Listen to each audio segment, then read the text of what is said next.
Hello everyone, welcome back to my channel. Myself Aisha. Once again I am here to explain a new topic.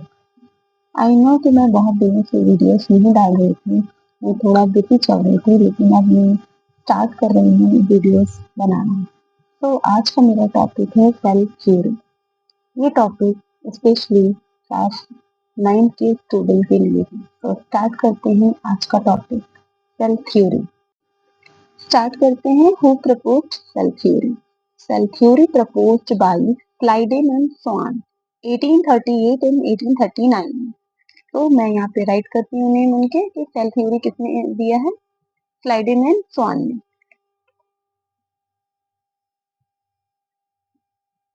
क्लाइडेन and Swann 1838 and 1839।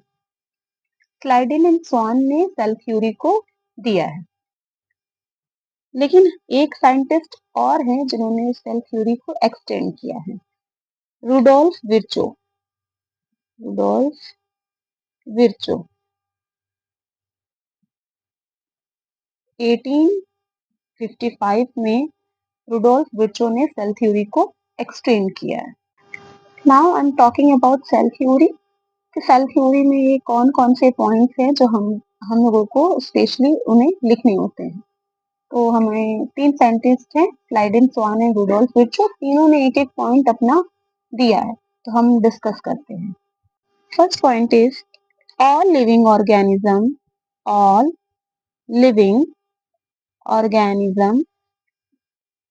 are composed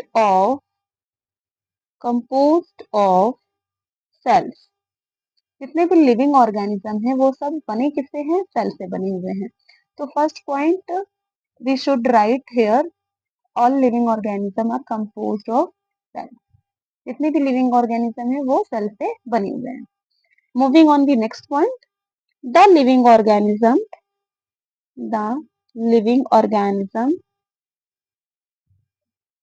could be made up of one or more cells। Next point ये बोल रहा है कि जितने भी living organism है वो एक या एक से ज्यादा सेल से बने हो सकते हैं। ये कोई जरूरी नहीं है कि लिविंग ऑर्गेनिज्म सेल से बने हैं तो वो एक ही सेल से बने हो या फिर बहुत सारी सेल से बने हो। जितने भी लिविंग ऑर्गेनिज्म है या तो वो एक सेल से बन सकता है या फिर बहुत सारी सेल से बन सकता है, जैसे कि unicellular and multicellular organism. Moving on the next point, the new the new cell arise from pre-existing cells through the process of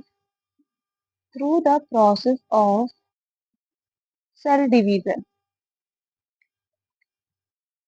last point ये बोल रहा है the new sales arise from pre-existing cells through the process of cell division।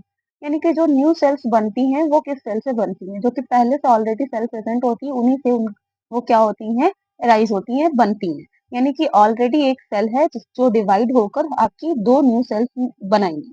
ठीक इसी तरह से आपकी सारी सेल्स बनती जाती है। और प्रोसेस कौन सा होता है आपका, भाई सेल डिवीजन, यानी कि माइटोसिस और मियोसिस, जिसमें आपकी सेल्स क्या होती हैं, डिवाइड होती हैं और न्यू सेल्स को बनाती हैं। तो ये जो आपका लास्ट पॉइंट है, यही पॉइंट हमारे रुडोल्फ विर्चो ने दिया है 1855 में। इन्होंने यही पॉइंट को देकर सेल थ्योरी को एक्सटेंड किया है। हम क्विक रिवीजन कर लेते हैं कि आज के टॉपिक में हमने क्या पढ़ा है। आज के टॉपिक में हमने पढ़ा है सेल थ्योरी, जो कि ये टॉपिक है क्लास 9 के स्टूडेंट के लिए। सेल थ्योरी किसने दिया है, स्लाइडेन एंड स्वान ने 1838 1839 में दिया है। इसी सेल थ्योरी को रुडोल्फ विर्चो ने एक्सटेंड किया है 1855 में। ये बहुत ही ज्यादा स्पेशल और इम्पोर्टेंट पॉइंट है आपके।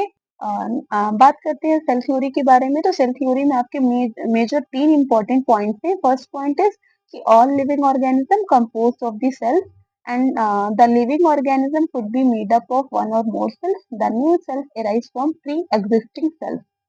I hope you all understand today's topic, cell theory.